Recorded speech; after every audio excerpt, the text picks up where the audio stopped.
Assalamualaikum warahmatullahi wabarakatuh. Praktikum kali ini yaitu cara membuat ombrometer dan menghitung curah hujan dengan dosen pengampu Ibu Salmiati MPDPH dan disusun oleh Asti Febriani.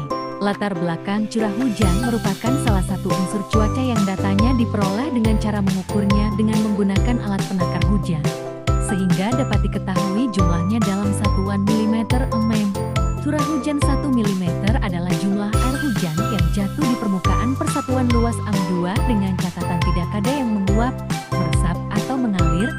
Jadi, curah hujan sebesar 1 mm setara dengan 1 liter atau M. Aldrian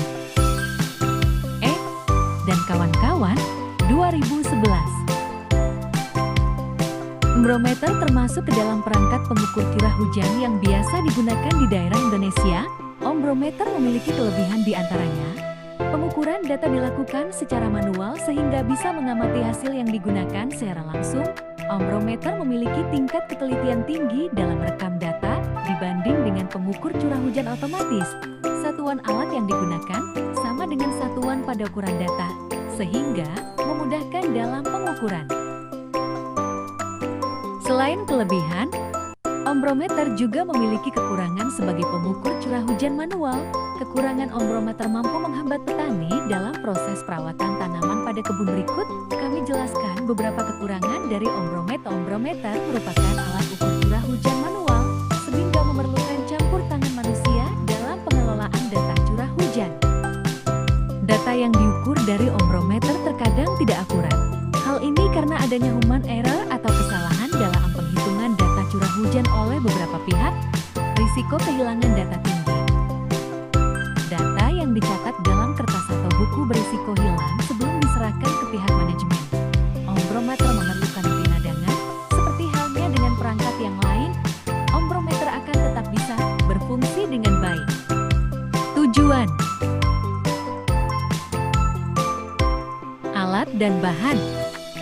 2 pancang ukuran 2 meter, corong paralon, botol aqua, dan lem mineral tali rapia, cutter lem bakar, panci spaku. Pertama, siapkan alat dan bahan. Potong bagian atas botol aqua, lalu letakkan secara terbalik bagian yang telah dipotong, lalu solasi menggunakan selotip. Ikan ke pancang menggunakan tali rapia titik 2. Siapkan paralon dan masukkan botol lem mineral ke dalamnya dengan direkatkan menggunakan lem bakar, lalu masukkan corong di bagian atas lem mineral. Setelah itu selotip dan ikat dipancang menggunakan tali rapia. 3.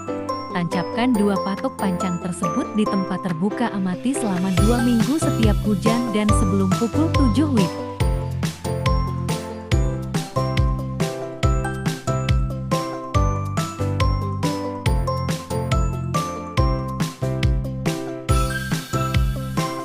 Berikut merupakan hasil pengamatan yang telah kami lakukan berbentuk tabel. Tabel 1 curah hujan. Pada tabel ini cukup bervariasi, dengan puncak hujan terjadi pada 4 Mei tahun 2025 sebesar 43,5 mm.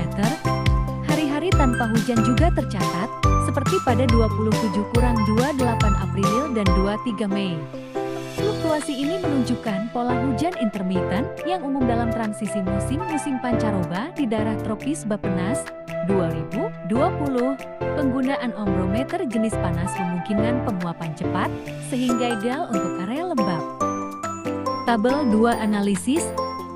Tabel ini menunjukkan curah hujan yang lebih rendah dibandingkan alat pertama. Tanggal dengan curah hujan signifikan adalah 1 Mei 15 mm dan 4 Mei 12 mm, sedangkan mayoritas hari menunjukkan 0 curah hujan. Ombrometer Bogo yang bekerja secara gravitasi terkadang kurang sensitif terhadap hujan ringan, sehingga kemungkinan terjadi underrecording. Purnomo, 2016. Perbedaan yang bisa menunjukkan perlunya kalibrasi atau penggunaan alat pelengkap.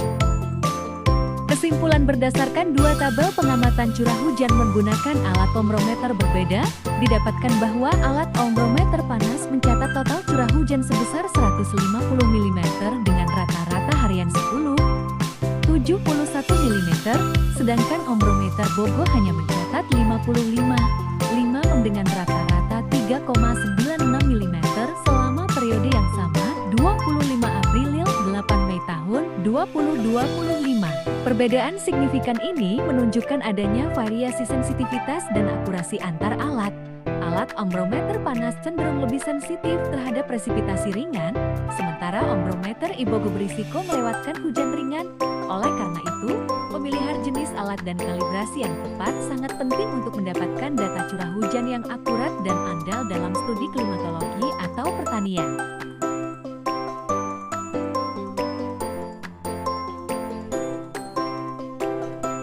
Terima kasih guys.